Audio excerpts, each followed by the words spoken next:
Assalamualaikum warahmatullahi wabarakatuh. Agustia 78 hari ini sedang berada di Kampung Cibuntut, Desa Situangi, Kecamatan Ciamplas, Kabupaten Bandung Barat. Hari ini aku sedang melihat satu buah gunung yang cukup melegenda di Tatar Pasundan, namanya Gunung Tangkuban Perahu. Gunung Tangkuban Perahu ini adalah sasakala atau legenda daripada Sang Kuryang Kaburangan. Nah, Sang Kuryang itu punya seekor anjing namanya si Tumang. Setelah Gunung Tangkuban Perahu berubah menjadi gunung, perahunya yang ditendang sama Sang Kuryang berubah menjadi gunung. Konon katanya si Tumang juga setelah dibunuh Sang Kuryang berubah menjadi sebuah gunung.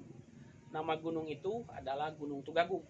Gunung Tugagug itu terletak di Desa Situangi, Kecamatan Ciamplas, Kabupaten Bandung Barat.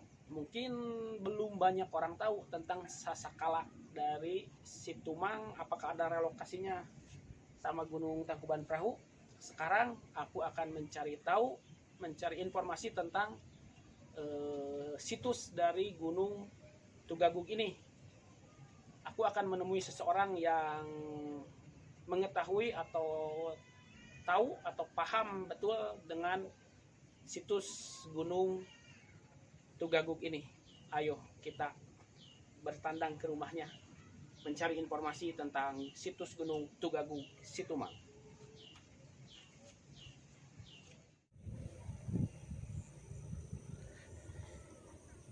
Inilah Gunung Tugagug atau Gunung si Tumang yang ada kaitannya dengan legenda Sang Kuryang dengan Gunung Tangkuban Perahu.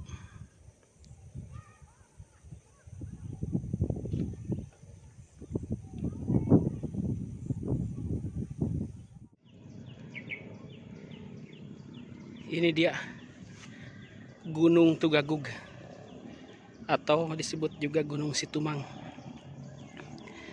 Yang ini konon katanya kepalanya. Ini gunung ini menyerupai anjing yang sedang tengkurap. Makanya disebut Gunung Tugagug atau Gunung si Tumang. Assalamualaikum warahmatullahi wabarakatuh. Agustia 78 hari ini sedang berada di Kampung Pojok, Desa Tanjung Wangi, Kecamatan Ciamplas, Kabupaten Bandung Barat. Hari ini Agustia 78 ingin menggali situs sejarah Sang Kuryang. Tempat ini ada hubungannya dengan situs sejarah Sang Kuryang di budaya Sumbi dengan Gunung Tangkuban Perahu. Yang aku maksud adalah situs Gunung Tugagug atau disebut dengan si Tumang. Seperti apa sih sejarah si Tumang, situs Gunung Tugagug ini? Ada korelasinya sama Tangkuban Perahu? Sekarang kita tanya kepada beliau adalah putra asli daerah, ahli spiritual juga, ya Kang ya? Ya, bukan spiritual, kita mendalami tentang ilmu leluhur. Ya, sepertilah teman-teman. Intinya begini. Assalamualaikum warahmatullahi wabarakatuh. Sampurasun. Saya kedatangan beliau ke rumah saya yang sebetulnya beliau berada di sini, menanyakan tentang silsilah sejarah mitos tentang Gunung Tugagug, ada hubungannya dengan Gunung Tangkuban Perahu. Menurut pemahaman, keilmuan, wawasan saya terima bahwa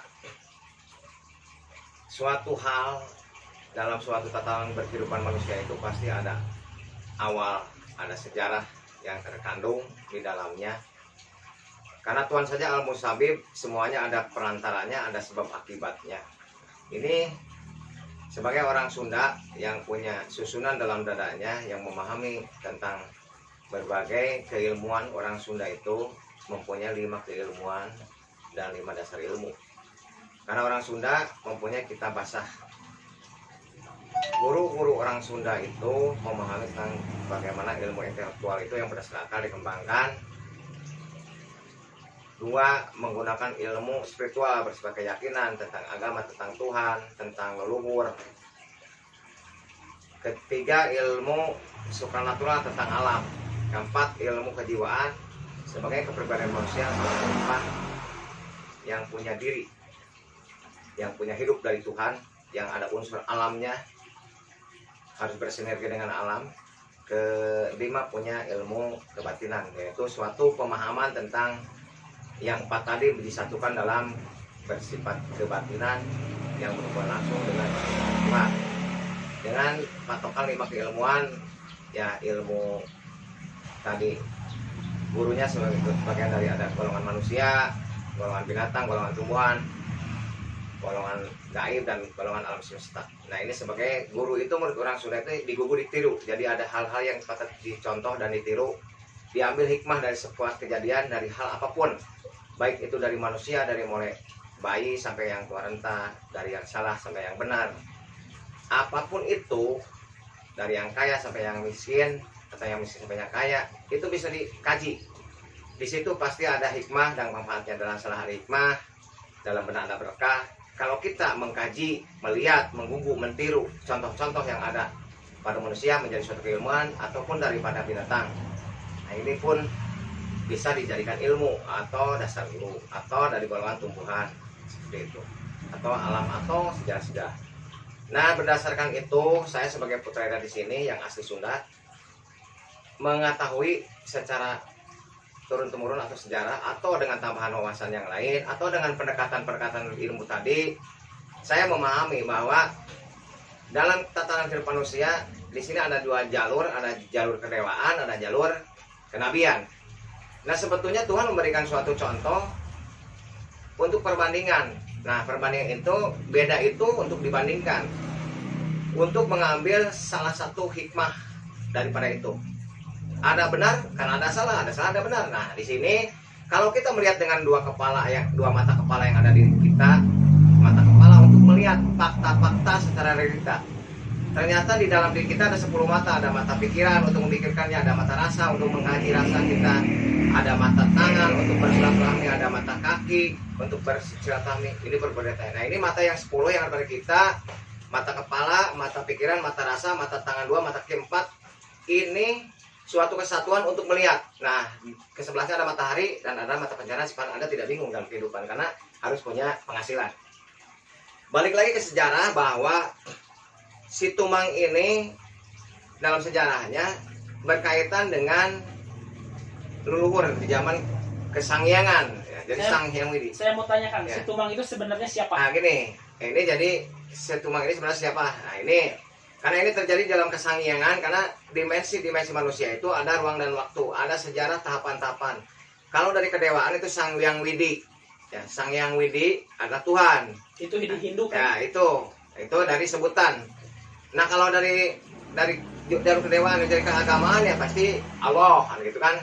Jadi ada Sanghyang, ada Rumiang, ada Dangyang, kan adanya. Jadi ada apa? Hal-hal itu menandakan ada Sanghyang, ada Sanghyang Widi, Sanghyang, Rumiang, Dangyang, Buryang.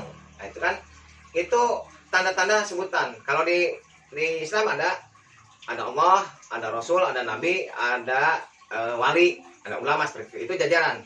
Kalau di intelektual sekolahnya dari TK sampai profesor. Kalau dari golongan agama dari mustami, dari santri sampai kiai besar, seperti itu kira-kira. Kalau kita melihat sudut pandang 2 ini, sebetulnya ada manfaatnya. Nah, Sang Kuryang ini di zaman kesangyangan, sebetulnya si Tumang ini yang ditanyakan tadi adalah seorang raja, atau yang notabene dikutuk. Nah,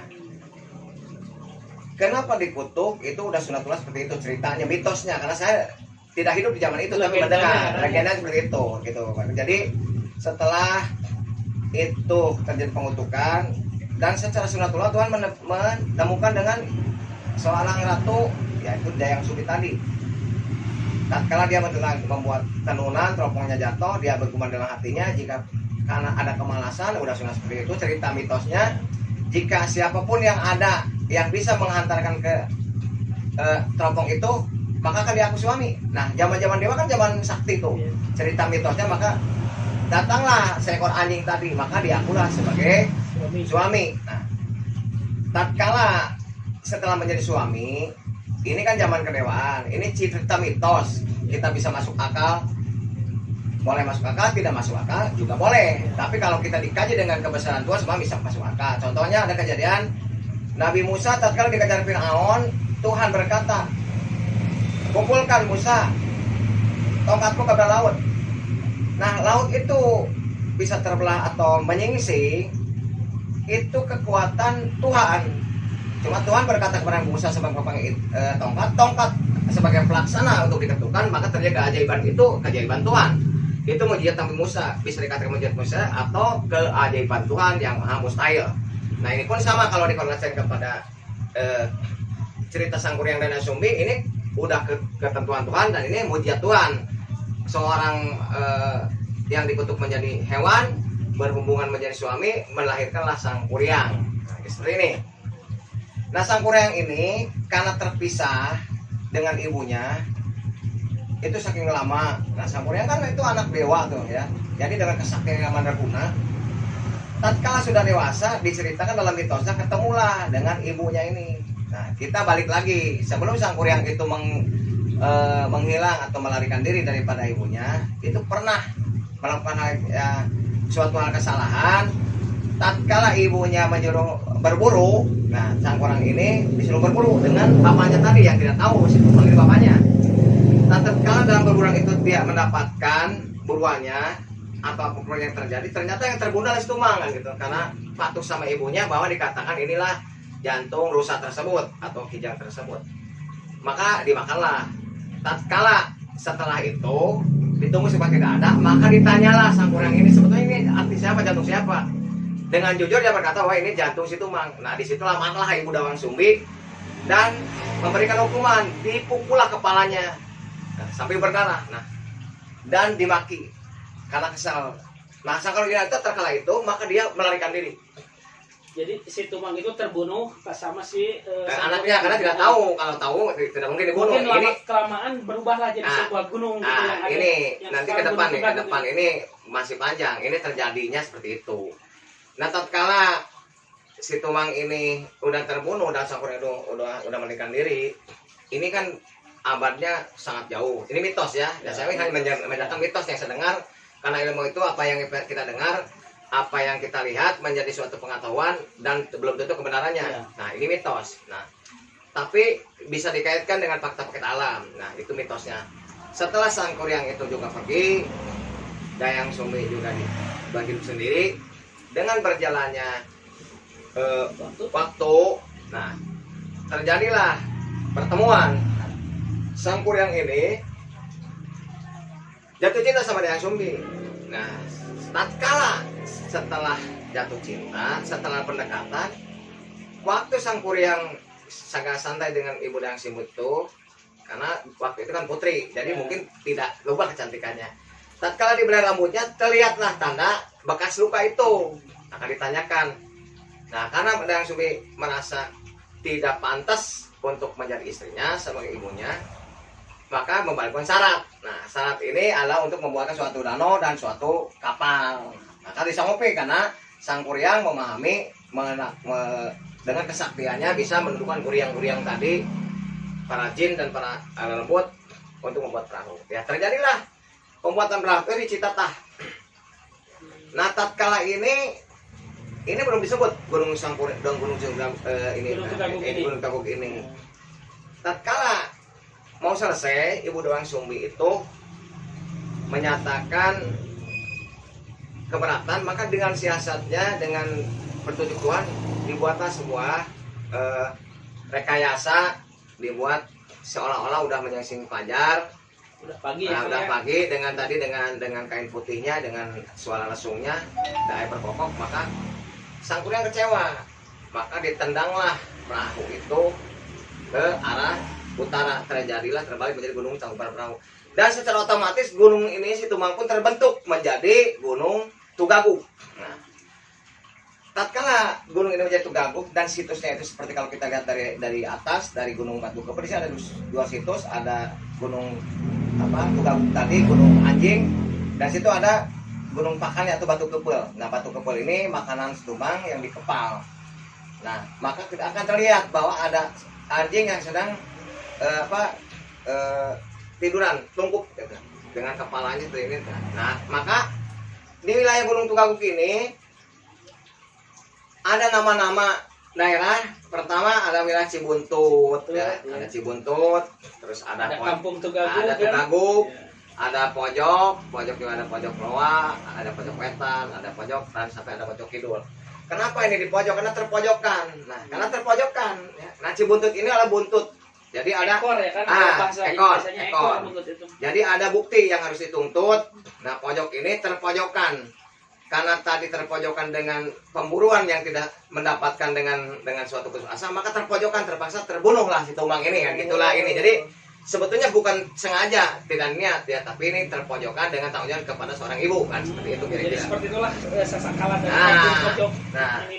Jadi terpojokkan, maka di sini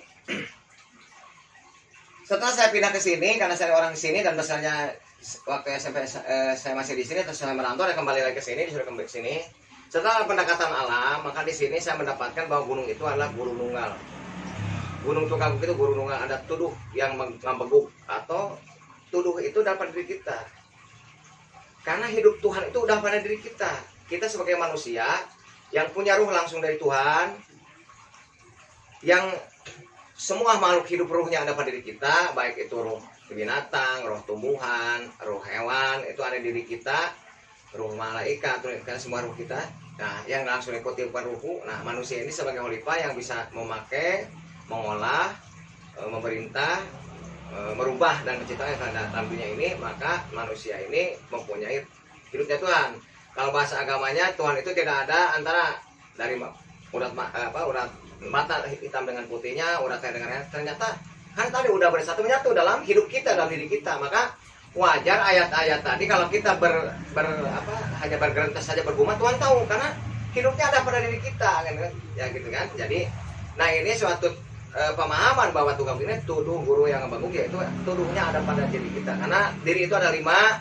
Satu ada namanya, 2 ada nyawanya sebagai bukti hidupnya, 3 ada raga untuk fokus hidupnya untuk berdaya upaya, 4 ada akal, nafsani sirku dicipta rasa pengawasan di situ karena ada 2 batin. Nah, ini diri. Nah, dalam diri ini cuman di kita ada jasmani. Nah, dalam isi jasmani itu ada tadi, ada nyawanya pasti. Karena kalau jasmani tidak ada nyawa mati. Ada nyawanya, ada akalnya, nah, ada rasanya, ada nafsunya, dan ada keinginan dalam jasmani kita. Nah, jadi manusia seperti itu kira-kira. Nah, ini Tugagu gini. Setelah saya dalami, ada tuduh guru yang mengebeguk bersifat tuduh itu ada pada diri kita. Jadi sebetulnya manusia salah benar itu nggak usah nanya, tapi kesalahan dan ruang ada di orang lain. Nah, kita lah sebagai makhluk sosial. Nah, balik lagi ke Gunungan Tugagu ini, setelah saya dalami korelasi dengan tanggungan perahu itu seperti itu. Nah, jadi sejarahnya. Nah, ternyata setelah dalami saya bersilaturahmi dengan alam, di sini ada 12 penguasa dari. Siapakah namanya si Tumang? Nah, di sini ada 12 penguasa yang ada di, kata orang Sunda nunggah hamba uriksa atau menguasai tempat kan Tuhan ya, yang menguasai tempat tersebut. Karena Tuhan itu dat yang maha luar biasa, dat yang maha pencipta, yang maha pintar. Jadi Tuhan itu al-muqtadir, tapi qadirnya dikuasakan kepada manusia. Tuhan menciptakan alam ini, maka yang ngurus itu pada malaikat, yang mengurus dunia dengan isinya malaikat. Tapi yang hak menjadi khalifah adalah manusia. Yang berhak beribadah cuma 2, golongan manusia dan jin. Nah, seperti jadi di sini setiap tempat pasti kalau kita standar dengan menggunakan akal, menggunakan batin, kesadaran, setiap tempat pasti ada makhluk lebih dulu yang ada penghuninya, atau ada yang dikuasakan. Nah, setelah saya kaji dari Gunung Tugagu ini ada 12 penguasa. Pertama Ibu Dayang Sukri tentunya, kedua Raden Sangkuriang, ketiga Raden Nataguna, keempat Raden Cakrabidara atau si Tumang tadi. Oh, jadi si Tumang itu namanya Raden Cakrabidara. Ya? Itu baru-baru saya temukan. Kelima ada Eyang Kencing Wesi, itu adalah patihnya. Nah, yang mengurus tempat ini itu ada Hakim Mutani dan Nini Mutani, maksudnya pengelola. Nah, itu ada juga di sini ada kasih, ada para walinya, ada juga ada Eyang Sepuh, ada mungkin ada Eyang Satuan Kertamanggala. Itu menurut hemat saya. Ada yang Laci yang mengurus perbekalan perbendaharaan di sananya. Terus ada Nyimas Ratu Kerap. Nah, karena target waktu itu pun ada yang diburu itulah seperti itu. Dan ada keruhun-keruhun yang sebagian ada di sini gitu kan, jadi seperti itu. Dan ada seorang Raden, itu Raden Sastra Diningrat, itu dia yang bisa menjabarkan tulisan-tulisan alam seperti itu kira-kira. Nah itu menurut pemahaman saya. Ternyata kalau kita sebagai orang muslim, etika itu perlu.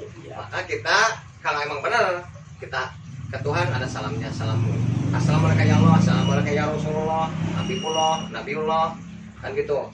Ada aulia Allah dan sebagainya. Bahkan kepada makhluk pun ada salamnya. Nah, kalau kita benar-benar mau sebagai orang yang berakhlak, karena Tuhan memberikan contoh Rasulullah sebagai manusia berakhlak, di sini tidak ada perbedaan. Kita saling menghargai ya, karena hidup manusia bersinergi dengan alam. Nah, di sini wajibnya kita manusia bersinergi dengan alam.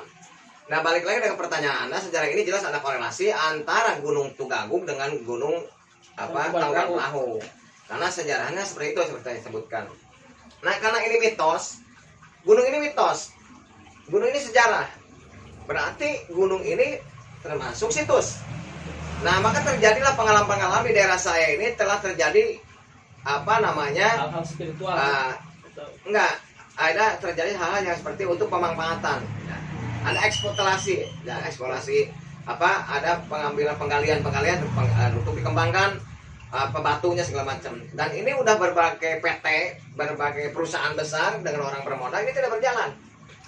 Sebetulnya Tuhan dan alam boleh menggunakan, tapi tidak merusak kan gitu. Tapi karena ini bersifat situs, dengan kekuatan yang mistis, dengan mungkin hal-hal yang orang tidak begitu tahu atau kurang etika dan tata krama, maka ini tidak semuanya berjalan gagal. Karena ini gunung situs. Sekarang baru-baru mau dibuka lagi. Sebagai manusia yang bisa mengolah, merubah, memanfaatkan yang ada, sah-sah saja. Tapi harus ada kesinambungan, ada kesinergian dengan alam. Saya sarankan pada pengusaha-pengusaha silakan saja. Kalau ini bersifat manfaat, tapi tidak merusak. Tapi tatkala merusak, karena Anda hidup bukan sendiri. Karena di sini ada gunung, ada wilayah, ada masyarakat. Teritorial ini harus diperhatikan. Harus ada win-win solution, baik secara amdalnya atau secara apanya. Maka terjadilah hal-hal yang tidak berjalan. Karena ini saya yakin ini gunung mitos dan ada penghuninya. Apalagi Anda dengan sekonyong-konyong hanya menggunakan kekuatan akal, menggunakan kekuatan finansial, buat saya yakin ini tidak akan berjalan. Saya sarankan kepada pejabat atau pengusaha, boleh diambil dimanfaatkan, tapi dengan etika yang tinggi, tata krama yang tinggi, keseimbangan yang tinggi untuk mulai ini. Nah, saran saya, sebetulnya Tuhan memberikan hak kepada manusia untuk mengolah apapun yang ada di dunia. Karena tadi bisa memerintah, memakai, menyuruh, mengolah, dan merubah. Itu hak manusia. Buktinya semua bisa diambil manfaat. Tapi tolong yang bersifat situs dihargai. Karena Gunung Tugagung ini situs. Ya. Tapi kalau Anda memaksakan, di situ ada risiko yang mungkin tidak bisa diprediksi atau direkayasa dengan iptek, dengan akal. Karena di sini mistik juga harus masuk akal, gaib juga harus. Karena gaib itu rumusnya tidak terlihat dan tidak tahu. Jadi kalau Anda tidak tahu, tapi tidak terasa, lihat, ya kan? tapi terasa ya. Itu vibrasi bagus. Jadi sementara saya menjelaskan seperti itu bahwa Gunung Tugagung ini adalah jelas-jelas suatu gunung bersifat mitos, gunung yang bersifat situs. Begitu kira-kira yang saya dapat paparkan. Saya mau tanya lagi Kang, biasanya kalau di situs itu atau suatu tempat itu ada suatu pusaka.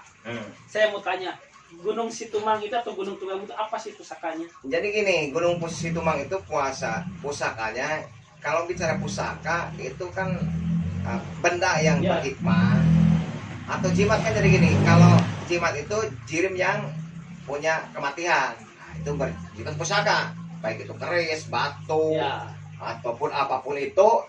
Jadi suatu hodam kekuatan yang nempel di benda itu jimat. Kalau kekuatan yang menempel di tulisan itu namanya wapak ya, atau wapak isim. Tapi kalau kekuatan yang bersifat nempelnya di kata-kata itu mantra, doa kan gitu kan. Jadi kita harus paham apa itu isim, apa itu jimat, apa itu mantra. apa itu hodam. Nah, hodam ini pembantu, itu bahasa Arab hodam, pembantu. Jadi manusia punya hodam-hodam gaib. Kita juga dalam diri kita punya malaikat batin, malaikat diri. Nah, seperti orang Jawa bilang duduk kapat. Itu juga malaikat diri. Karena Tuhan punya malaikat, kita punya malaikat. Kita punya diri bagi orang-orang yang mengenal diri. Kita juga punya diri khusus kalau kita mau mengenal diri. Terus ada hodam pendamping atau oren. Nah, itu pun termasuk hodam pendamping. Nah, seperti itu, dan sifat dari golongan jaan atau jin. Nah, bicara pusaka di sini karena ini korelasinya masih zaman dulu sebelum zaman kerajaan Prabu Siliwangi, lebih dulu lagi. Di sini juga ada namanya wulung. Wulung itu apa kan? Batu? Batu wulung ini sebenarnya gini, kalau kita dikaji, batu itu adalah bakal tujuan. Nah, bakal tujuan. Jadi manusia hidup harus punya bakal tujuan atau dikatakan niat atau takdir Tuhan yang ada pada diri kita. Kita punya niat karena kita punya hidup. Ya. Nah, ini berarti batu itu bakal tujuan. Nah, kalau kata wulung dalam bahasa Sunda itu hitam berkilau. Hitam berkilau. Nah, hitam itu bagaimana kita hidup, insun, tampil. Nah, jadi hitam itu ada bagaimana kita hidup sebagai insan. Ya. Di situ ada tampil. Ada tampil. Apa yang harus ditampilkan? Akal, amal, akidah. Dalam peribenan tadi, M-nya tadi ada manfaat gitu loh. Jadi hidup itu sebagai kita yang tadi kasih hidup sama Tuhan, sebagai insun ya, harus tampil, harus ada tarekah. A-nya ini akal kita gunakan, kita kuatkan, amanah dalam berbuat. Nah, di sini untuk manfaat, M-nya itu manfaat gitu, untuk marifat gitu lah sebenarnya. Jadi sebetulnya batu wulung ini suatu hal yang bisa menjadikan pengetahuan kalau dikaji dengan akal. Dilihat dengan pengetahuan yang 5 tadi saya sebutkan pertama. Kalau dikaji dengan hanya penglihatan mistis, hanya sebagai batu, malah menyesatkan. Kita percaya kepada batu. Jadinya musyrik. Nah, jadi seperti itu. Sepertinya musyrik itu tadi muji syirik. Jadi banyak yang muji-muji tapi syirik, masih memfitnah Tuhan, meragukan kesucian Tuhan dan sebagainya, karena dia belum memahami tentang arti apa itu Islam yang selamat itu. Ya. Nah, jadi balik lagi seperti itu. Di sini ada wulung namanya. Nah, selain wulung, karena di sini kalau di gunung pasti banyak unsur ya, banyak unsur. Ini juga termasuk campur ada kerajaan, karena jin itu kerajaannya terbesar di lautan, di samudra, dan ada di gunung-gunung di bawah. Nah, jadi semuanya pasti makhluk Tuhan ada golongan jin, ada golongan lembut, ya seperti itu. Jadi setiap tempat pasti ada yang menguasai, kata orang Sunda yang mengabahu raksa gitu kayak gitu. Jadi itulah.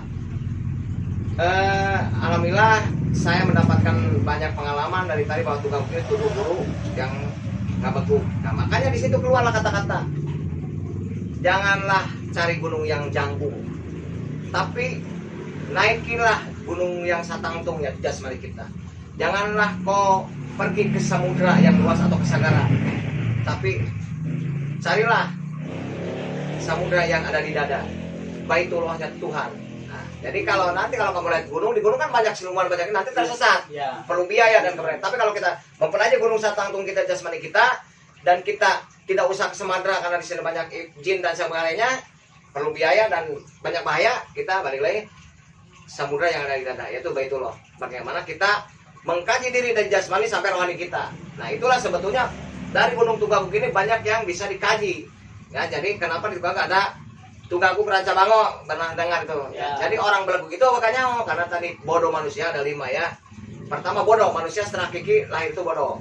Kedua, manusia bodoh itu kalau tidak berpikir dia akan bodoh. Jadi bodoh asli, bodoh hakiki, bodoh. Ketiga, kalau dia bodohnya menyadari kebodohan, dia akan bodoh alewoh, bertanya dan belajar. Keempat, kalau dia udah punya ilmu, takut batal ilmu, takut turun di bawah, dia bertawado, bodoh tawado. Tapi kalau saya nih bodoh yang nomor 5, bodohnya asli. Karena saya sadar diri, jangankan saya, bagus ya, Profesor Ale Bikir, Raja Kawasa, di tatkala aku cabut nyawamu, maka tidak bisa berpikir dan tidak berkuasa.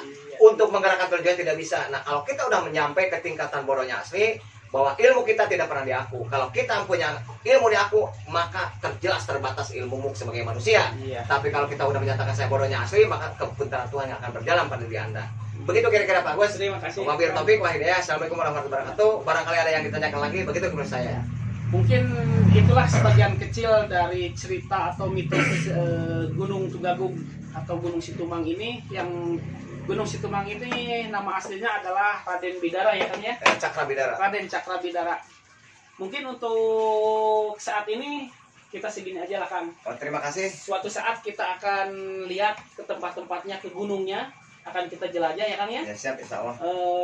Tempat mana aja sih yang menurut pandangan atau penglihatan akan ada keramatnya? Jadi gini, di sini kan ada pasarean, ada tarikolot. Nah, itu kan pasti setiap pasarean itu apa sih? Tarikolot itu apa sih? Terus ada tugunya, ada makam panjangnya. Jadi Anda kalau melihat gunung dari kejauhan pasti indah. Tapi kalau Anda melihat dengan fakta, itu akan lebih detail lagi. Karena logika, ya, realita itu belum tentu masuk logika. Jadi realita itu seperti Anda melihat seorang laki-laki ngobrol sama cewek. Secara realita itu peristiwa banyak, apa pacarnya atau apapun seperti itulah.